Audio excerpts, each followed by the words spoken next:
என்னாச்சுக்கா? 3 நாளா பேசாமலே இருக்கிறிய. நம்ம அப்பாவும் செத்து போயிட்டாரு. பொண்ணே ஏமாத்தி கல்யாணம் கட்டி வச்சுட்டாங்க. நம்ம இருக்கிறத விட இல்லாததே நல்லதுக்கா. நம்ம 2 பேரும் என்னத்தையாவது நின்னுட்டு செத்து போயிடலாக்கா. நான் சாகிறதுக்கு இன்னும் கொஞ்ச நாள் இருக்குடா. ஏமா அப்படி பேசுற? அத நினைக்கும் போது ஈரக்கொலையே துடிக்குது. தாயி, எனக்கு ஒரு உதவி பண்ணு. உனக்கு 2 பிள்ளைங்கன்னு நினைச்சு இவனை பத்திரமா பாத்துக்க. எனக்கு ரொம்ப பயமா இருக்கு ஜோதி. நீ என்னமோ மாதிரி பேசுற. நான் சொன்னத பத்திரமா மனசுல வச்சுக்க, மறந்துடாத. என்ன சொல்ற ஜோதி? நீ என்ன சொல்ற?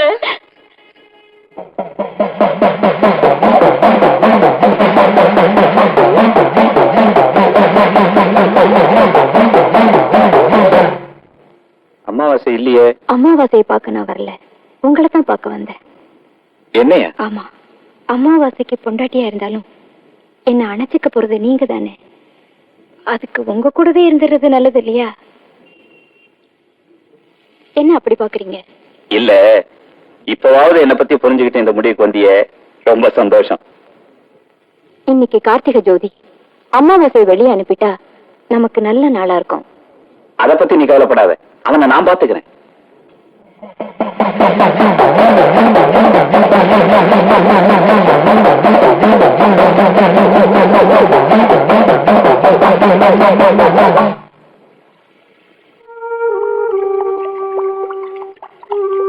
பாத்தியாரையா? அடடே, வாங்க வாங்க. எப்படி இந்த பக்கம் வருவீங்கன்னு தான் ரொம்ப நேரமா காத்துட்டு இருக்கேன். சௌக்கியமா? உங்க பொண்ணெல்லாம் சௌக்கியம் தானே? ரொம்ப நாள் ஆச்சு இல்லைங்களா? இப்ப நான் மதுரையில் இருக்கேன். அதே மாதிரி இதுவும் தான். ஜோதி, துரைசாமி, அவங்க அப்பா எல்லாம் சௌக்கியம் தானே? ஏமா எல்லாம் சௌக்கியம் தானே? என்னம்மா? என்னன்னு சொல்லுவான் வாத்தியார் ஐயா. பெரிய ஒரு ஜோதி மேல அநியாயமா பழைய சுமத்தி அந்த அமாவாசைக்கு கல்யாணம் பண்ணி வச்சுட்டாரு ஐயா.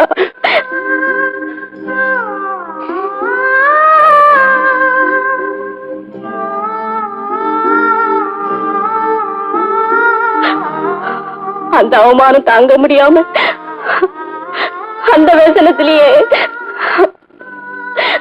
அவங்க அப்பா மண்டைய போட்டுட்டாரு.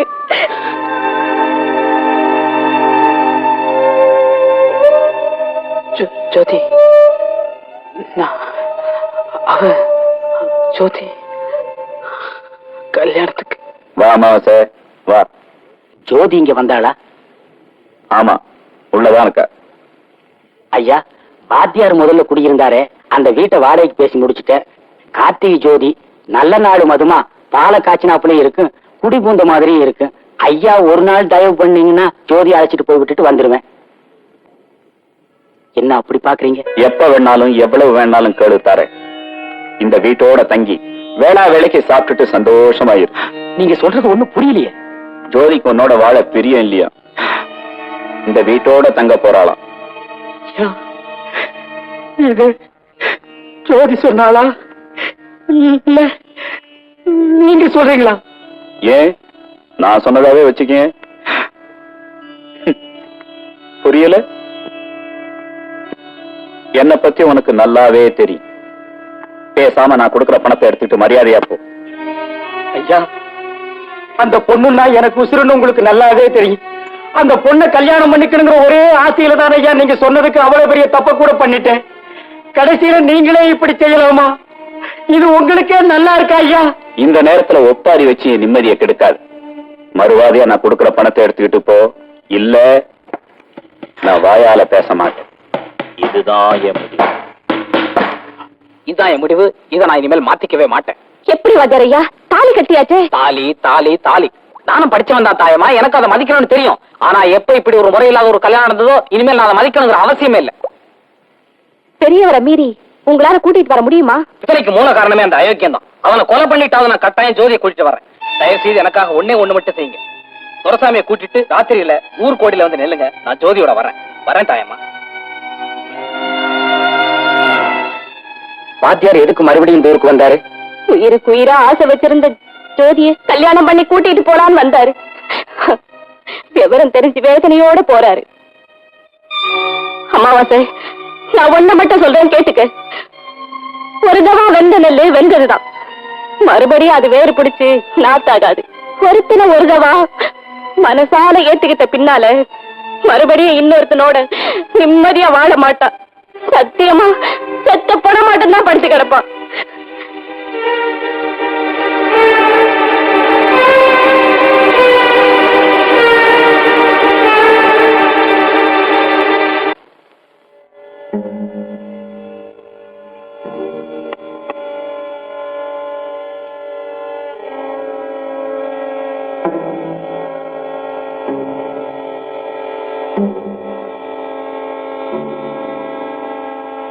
ஜோதி, ஏன் சிரிக்கிற? எப்படியும் என்னை கட்டி அனுப்பேன்னு சபதம் போட்டிருந்தீங்களே, அதை நினைச்சு சிரிச்சேன். நான் ரொம்ப வைராக்கியமானவன். எதை நினைச்சாலும் அதை சாதிக்க கூடியவன்.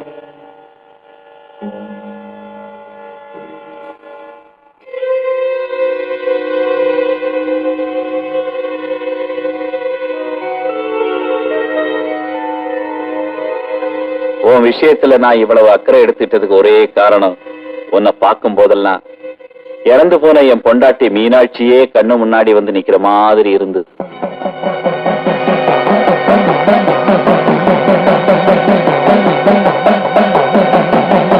அதான் வந்துட்டேனே.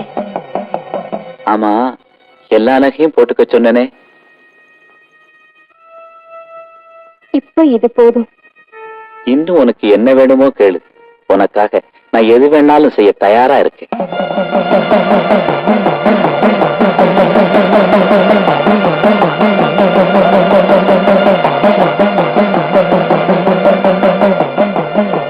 உங்களை பத்தி எனக்கு அதிகமா தெரியாம போச்சு. தெரிஞ்சிருந்தா அப்பவே உங்க ஆசைக்கு சம்மதிச்சிருப்பேன். எங்க அப்பாவும் செத்திருக்க மாட்டாரு. எனக்கும் அவமானம் வந்திருக்காது. பரவாயில்ல. அந்த வாத்தியாருக்கும் அமாவாசைக்கும் நீங்க எவ்வளவோ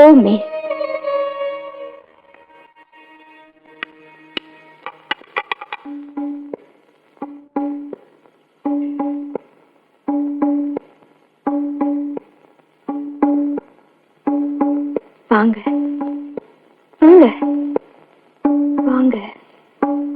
எப்படியாவது என்ன கட்டி அனுப்பேன்னு சொன்னீங்கல்ல, வாங்க வாங்க. வாங்க வாங்க. கட்டி அனுப்பேன்னு சொன்னீங்கல்ல, வாங்க வாங்க. வாங்க. கட்டி அணைக்கிறேன்னு சொன்னீங்கல்ல, கட்டி அணைங்க. கட்டி அணைங்க. ஜோதி,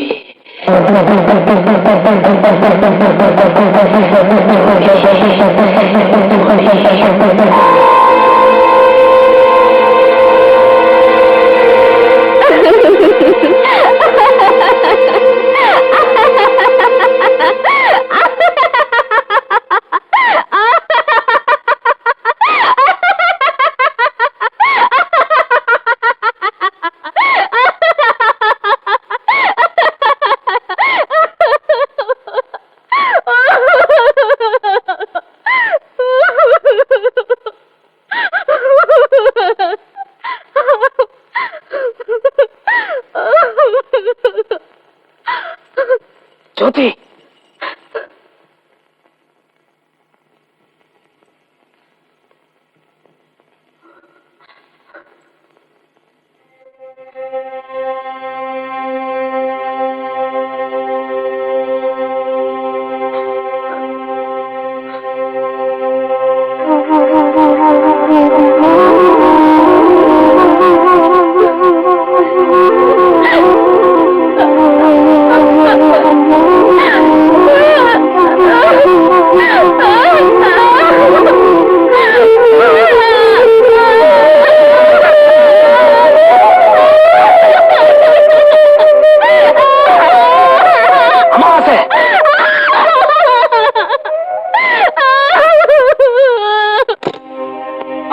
இல்லைங்க.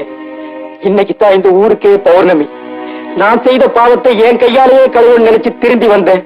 ஆனா ஜோதி அது கையாலேயே பழி வாங்கிடுச்சு. அமாவாசை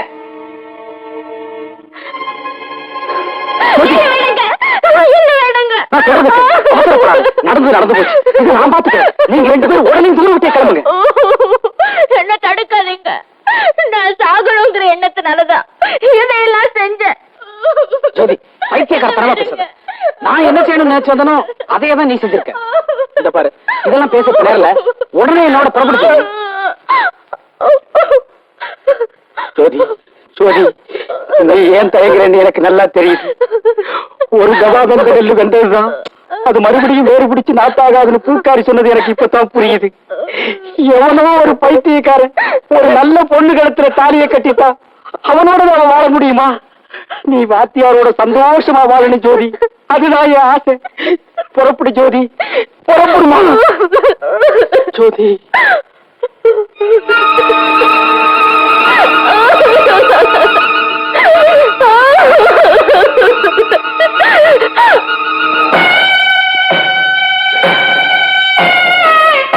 ஜோதி, தெய்வ சாட்சியா தாலிக்கிற மரியாதையோட உன் கழுத்துல கட்டலம்மா. வெறும் துருக்கு கயிறாத்தான் கட்ட. நான் கட்டின தாலிய நானே அத்துட்டோம்மா. இதுல தப்பில்ல ஜோதி, தப்பில்ல. பாத்தியாரு, நீங்க சரியான ஆம்பளைங்கிறது ஜோதியை கடைசி வரை வச்சு காப்பாத்துறதா இருக்கு. புறப்படுங்க.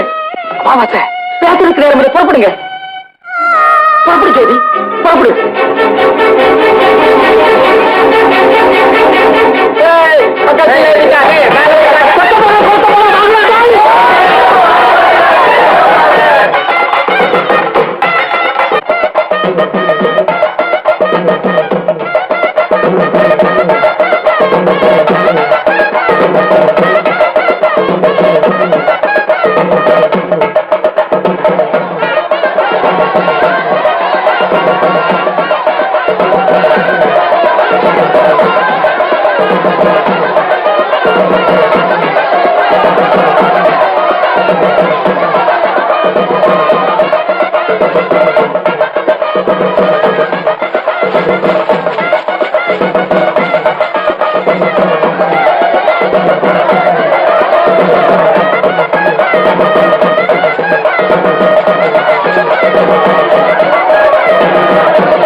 ஊருக்கு பெரிய மனுஷன் ஆட்டா ரோட்டுக்குள்ள தலைப்புல அவரு தலைப்புல நீயே கொடுத்தப்பா.